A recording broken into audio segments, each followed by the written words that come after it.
Magandang araw sa inyong lahat. Ako si Christian Labastida at sa video na ito, hihimayin natin ang isa sa pinakamahalagang pundasyon ng ating pakikipagtalastasan.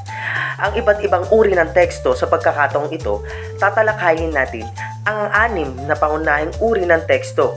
Hihimayin natin kung ano ang pagkakaiba ng informatibo, deskriptibo, persuasive, narratibo, argumentibo, at procedural.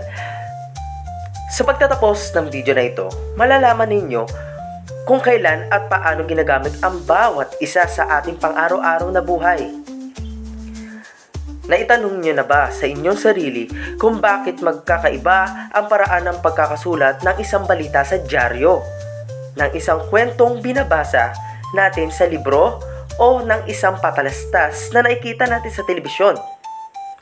Ito ay dahil ang bawat teksto ay may kanya-kanyang layunin, katangian at paraan ng pagpapahayag. Iba't ibang uri ng teksto, naglalaman ng impormasyon, kaalaman o paliwanag tungkol sa tao, bagay, hayop o pangyayari. Batay lamang sa katotohanan at walang halong bias. Kadalasan sumasagot sa tanong na ano, kailan, saan, sino, at paano. Halimbawa, talambuhay, diksyonaryo, encyclopedia, almanak, journal, at balita. Kahulugan ng teksto.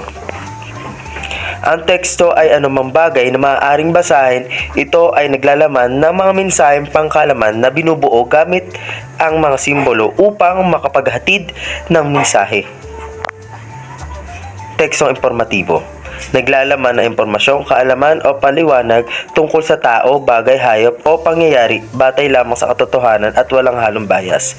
Kadalasan sumasagot sa tanong na ano, kailan, saan, sino at paano. Halimbawa, tanong buhay, diksyonaryo, encyclopedia, almanak, journal at balita.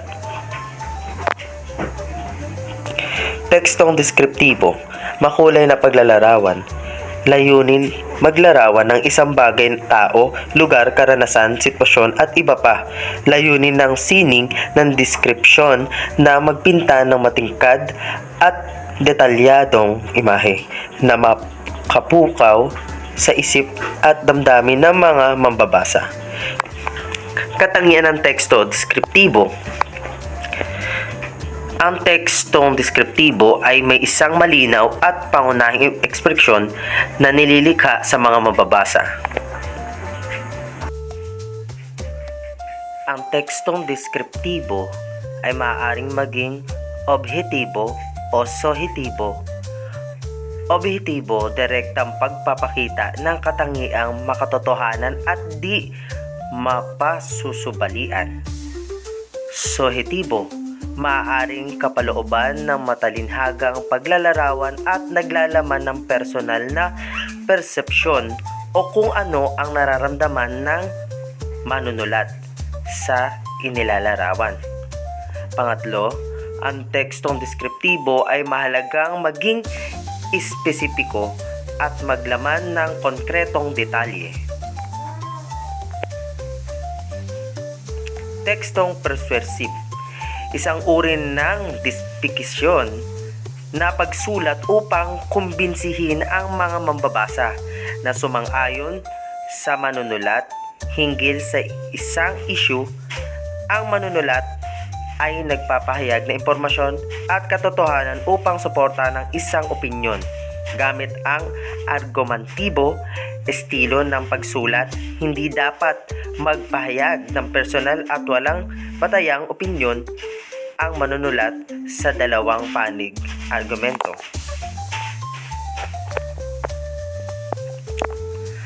Ang tekstong persuasive ay naglalaman ng sumusunod. Una, malalim na pananaliksik. Pangalawa, kaalaman sa mga posibleng paniniwala ng mga mambabasa. Pangatlo, malalim na pagkaunawa sa dalawang panig ng issue. Tekstong naratibo. Magsalaysay o magkwento batay sa isang tiyak na pangyayari, totoo man o hindi. Maaaring personal na karanasan ng nagkukwento batay sa tunay na pangyayari o katang-isip lamang. Ang paksa ng salaysay ay maaaring batay sa tunay na daigdig o pantasya lamang. Nagkukwento ng mga serye na pangyayari na maaaring fiksyon, nobela, maikling kwento, tula, o di fiksyon, memoir, biografiya, balita, malikhaing sanaysay. Iba't ibang elemento ng tekstong naratibo. Una, paksa. Muli, pumili ng paksang mahalaga at makabuluhang dapat maipaunawa sa mambabasa ang panlipunang implikasyon at kahalagahan nito. Pangalawa, estruktura. Kailangan malinaw at lohikal ang kabuoang estruktura ng kwento. Pangatlo, oryentasyon, kaligiran ng mga tauhan, lunan o setting at oras, panahon, kung kailangan, kung kalian nangyari ang kwento. Nasasagot ang batayan tanong na sino, saan at kailan. 4. Pamamaraan ng narasyon. Dialogo, foreshadowing, pilot twist, ellipse,